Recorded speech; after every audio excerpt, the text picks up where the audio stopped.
또 가장의 책임감으로 어떻게든 잘 이끌어가 보려고 노력했는데 난데없이 처제가 나타나면서 제 결혼 생활이 뒤틀려 버리게 되었네요.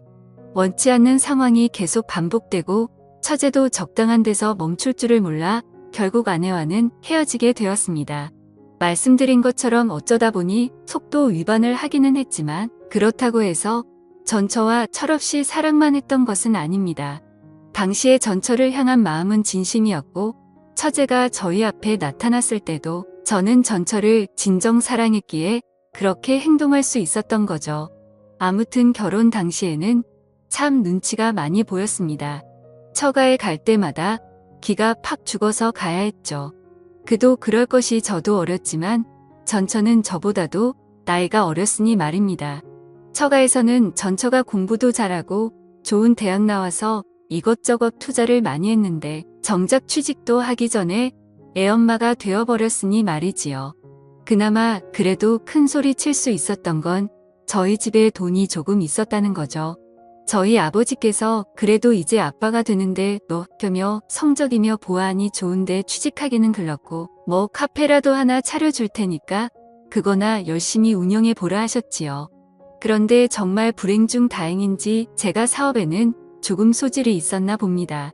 그래서 사업이 상상 이상으로 잘 되기 시작했고 제가 제 손에 떨어지는 수입이 조금 넉넉해지면서부터는 처가의 눈치를 볼 필요도 없게 되었지요. 아무튼 사업이 자리를 잡기 시작하니 저는 기세를 몰아서 2호점 오픈 준비에 들어갔습니다. 그때도 아직 30이 채 되기 전이었거든요. 그러니 자만심도 조금 있고 그래서 눈에 보이는 게 없었습니다. 그래도 진짜 하늘이 도왔는지 처음에는 가게가 잘 안 되고 반응도 없어서 큰일 났구나 싶었는데 근처에 뭐 이런 저런 게 들어오면서 2호점도 순식간에 매출이 오르게 되었지요. 사업 이야기는 대충 하고 아무튼 전처한테는 당시에 아직 대학을 졸업하지 않은 3살 아래의 여동생이 한 명 있었습니다. 저도 집에서는 외동이고 처제가 애교도 많고 귀염 떠는 성격이라 그런지 처제를 제 여동생처럼 대해주고 잘 지냈습니다. 처제가 제 가게에 자주 놀러 오기도 했지요. 남자친구라고 하나 생기면 가끔씩 데려와서 저한테 인사를 시키고 그랬는데 그때마다 저도 처제한테 커피값만 내주는 게 아니라 용투도 누둑하게 챙겨주고 아니면 기세워주려고 좋은데 데려가서 밥도 먹이고 그랬습니다. 전처는 취직을 하고 싶어 했지만 애 때문에 하는 수 없이 전업주부가 되었지요. 그래도 그때까지만 해도 전처가 육아 스트레스나 뭐 자기 꿈을 포기했네 어쩌네 하는 스트레스로 저한테 짜증을 내거나 투닥거리 한 적이 몇 번 있지는 않았고 대충 잘 지내고 있던 시기였지요. 그런데 장인의 건강이 나빠지면서부터 모든 일이 꼬이고 말았습니다. 전처랑 아이가 생겨서 결혼해야겠다고 찾아갔을 때는 당장 마당에 있는 나무를 뽑아다가 저를 묶어놓을 기세로 성질을 부리시던 분이셨는데 그만큼 건강하던 분한테 암이 발병한 겁니다. 그래도 불행 중 다행히 초기에 발견이 되었다는 거죠. 게다가 검진 또한 제 소개로 갔기 때문에 한참 기가 살았네요. 아무튼 치료도 잘 되었는데 장인이 이제는 공기 좋은 곳에서 노후를 보내고 싶다고 시골로 내려가게 되었습니다. 문제는 두 분이 시골로 내려가신 건 좋지만 처제가 아직 장인 장모 댁에서 같이 살면서 학교를 다니고 있었거든요. 그래서 저희 집에 처제가 독립할 때까지만 같이 지내게 해달라고 부탁을 하신 겁니다. 첫째 애엄마 만들어서 날개도 피지 못하게 만들었는데 둘째 잠깐 도와달라는 거 그 정도 부탁도 못 들어주나 하는데 말문이 턱 막히더군요. 그나마 처제가 그동안 저한테 잘했고 애교도 많고 전처랑도 우애가 좋았기에 별일이 있겠나 싶어서 그러겠다 했습니다. 아내한테 잘하기로 했던 다짐도 있다 보니 돈 좀 번다고 거만 떨지 않고 겸손해야 한다는 생각도 갖고 있던 차였지요. 신혼집도 저희 부모님 덕분에 방 3개짜리 신축에 화장실도 2개짜리라서 같이 지내는데 크나큰 어려움이 있던 건 아니었습니다. 하지만 처제가 들어와 살게 되니 여간 불편한 게 많더라고요. 전처랑 단둘이 즐거운 시간 좀 보낼라 치면 괜히 인기척이 더 느껴지는 것 같고 소리가 새어나갈까 조심조심해야 했고요.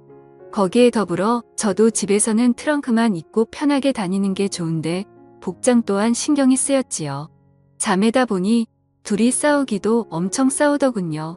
사소한 것들로 싸워서 제가 딱히 개입할 필요도 없고 그러려니 하고 있었는데 하루는 저 때문에 둘이 싸우기 시작한 겁니다.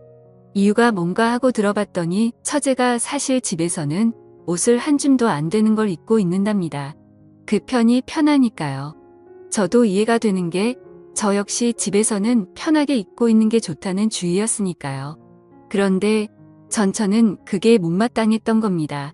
저는 사실 처제를 딱히 여자로 의식하거나 그런 것도 아니었고 오히려 외동인 저한테는 애교 많은 여동생 같은 느낌이었거든요. 하지만 전처는 그렇게 생각하지 않았던 거죠. 아무리 그래도 그렇지 아직 혈기왕성한 나이에 형부가 집에 있는데 어떻게 그런 옷 같지도 않은 옷으로 겨우 가리고만 있을 생각을 하냐고 싸우고 있더라고요. 저는 뭘 입은 들었더냐며 처제 편을 들어줬지요. 아내 편을 들지 않은 이유는 저 또한 집에서 트렁크 하나만 입고 자유롭게 돌아다니고 싶은 마음이 컸기 때문입니다. 그런데 아내는 제 이유도 듣지 않고서는 아주 둘 다 미쳤다면서 성질을 부리기 시작했지요. 아무튼 그날은 그렇게 하고 결국 결과는 나지 않고 그냥 넘어갔습니다. 당연히 복장도 처제나 저나 둘 다 조심할 수밖에 없었지요. 어쨌든 실질적 집에서 가장 파워가 센 사람은 아내였으니 말이지요. 그런데 전처가 그날을 기점으로 엄청 사소한 걸로 화를 내고 그러기 시작한 겁니다. 사건의 발단은 솔직히 자세히 기억이 나지 않을 정도로 별것도 아닌 일이었는데 둘이 자존심 세우다가 언성이 높아지고 싸움까지 이어지게 되었지요. 그러다 보니 저도 열이 받아서 그랬나 방문을 부서질 기세로 쾅 하고 닫고는 그 길로 핸드폰만 들고 집 밖으로 뛰쳐나가 버렸습니다.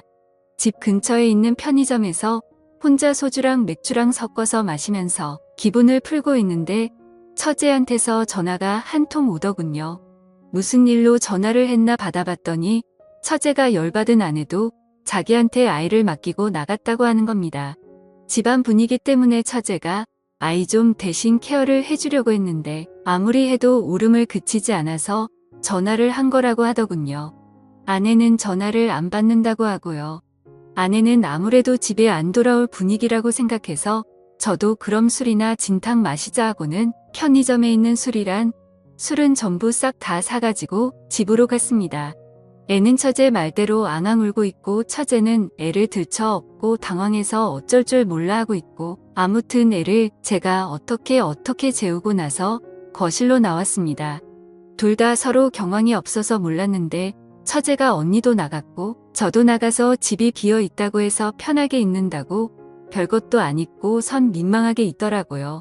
둘 다 눈치를 채지 못했던 상황이었고 이윽고 처제가 그 상황을 눈치를 채고 후다닥 방으로 도망가듯 들어갔습니다. 괜히 제 시선이 향한 곳 때문에 더 분위기가 그래졌나 싶었는데 조금밖에 안 마시긴 했지만 술 기운도 있고 해서 그냥 술이나 더 마시다가 기분 좋게 잠이나 들자는 생각이었지요. 그래서 편의점에 사온 술에다가 간단한 데워 먹는 안주거리 꺼내서 저 혼자 나름 술상을 차리기 시작했습니다. 한참 다 차려놓으니 다시 아내가 원하던 대로 꽁꽁 싸매고 있는 처제가 나타나서는 형부 저도 옆에서 같이 마셔도 돼요? 하고 묻길래 그러라고 했지요.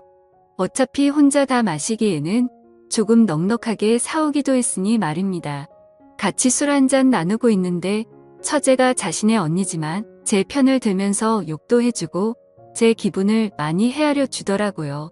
그래도 처제가 가족이라고 언니 편을 들어주는데 솔직히 반성도 많이 하고 그랬습니다. 처제랑은 한참 늦게까지 술을 마시다가 자러 갔고 그때까지는 아무 일도 없었습니다. 다음날 아침이 돼서야 아내가 들어왔지요. 처제가 제 기분도 많이 달래줬고 저도 더 자존심 부려봐야 뭐가 있겠나 싶어서 아내랑은 그날 화해하고 풀었습니다.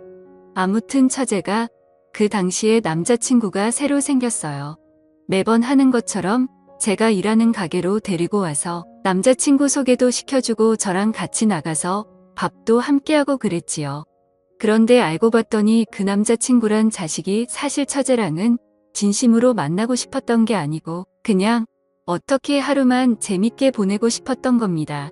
처제는 그런 것도 모르고 형부인 저한테 인사도 시켰고 했으니 자기랑 본격적으로 연애를 하고 싶어하는 사람이라고 믿었는지 그 자식한테 모든 걸 허락해버린 상황이었고요.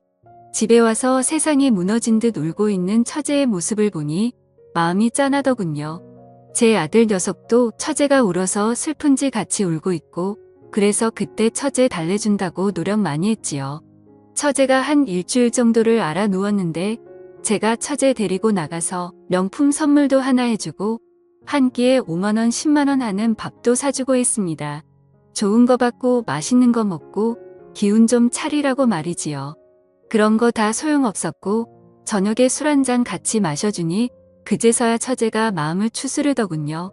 그런데 처제가 술이 좀 들어가고 나서는 세상에 형부 같은 남자들만 있는 줄 알았다.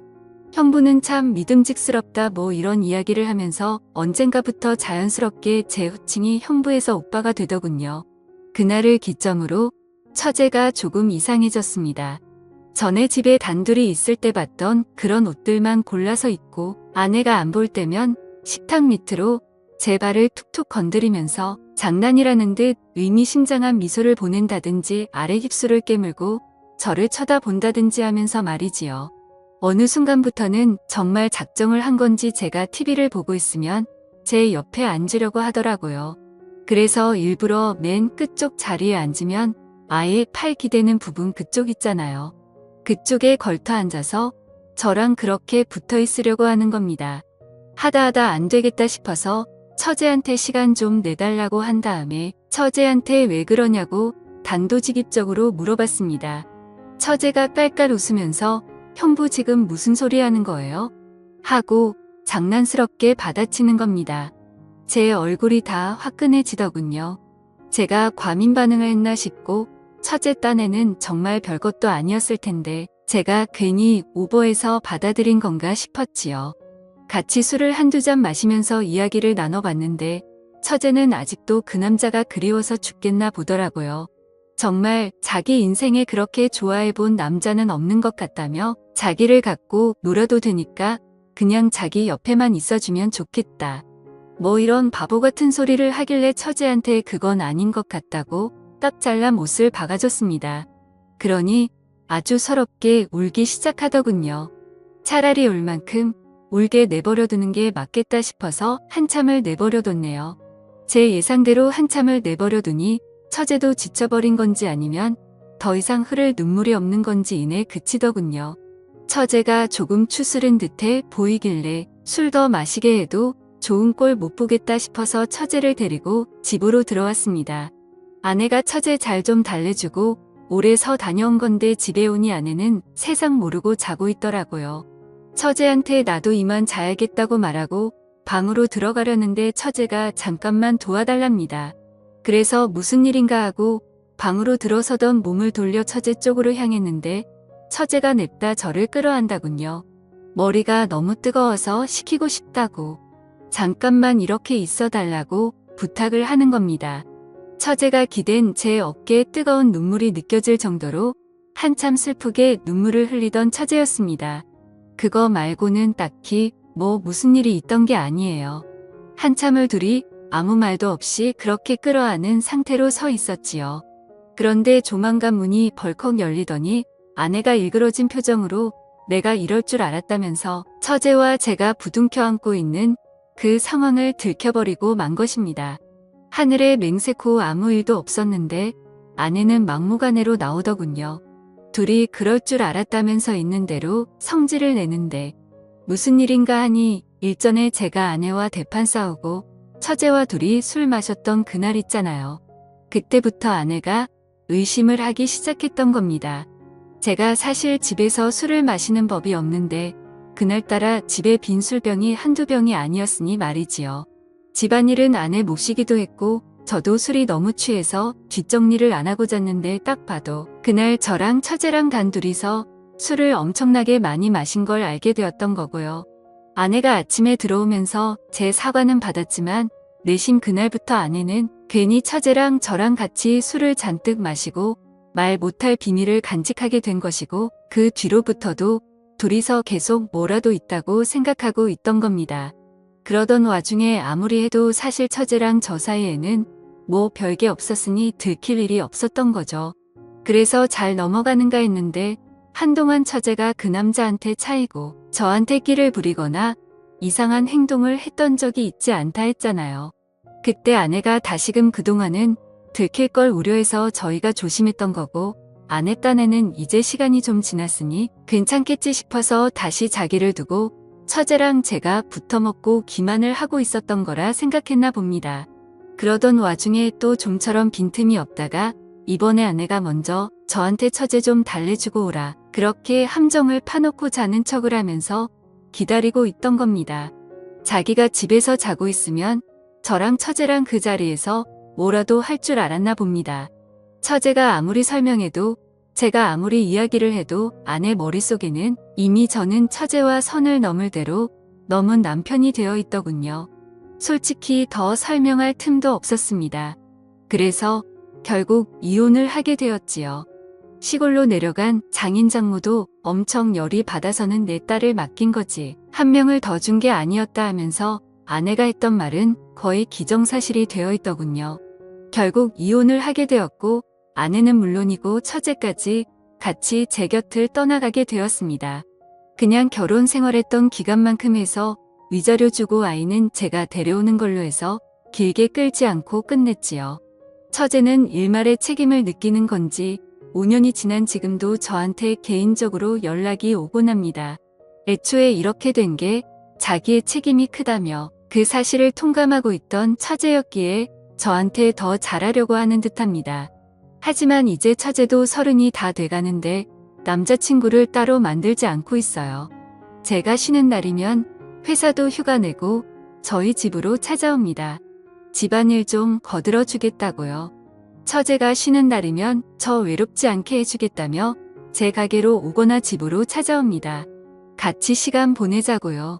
이렇게 마음 써주는 처제가 고맙긴 하지만 처제도 알아줬으면 하네요. 이제 우리 두 사람은 공식적이든 비공식적이든 얽혀선 안 될 사람들이라는 걸 말입니다. 감사합니다.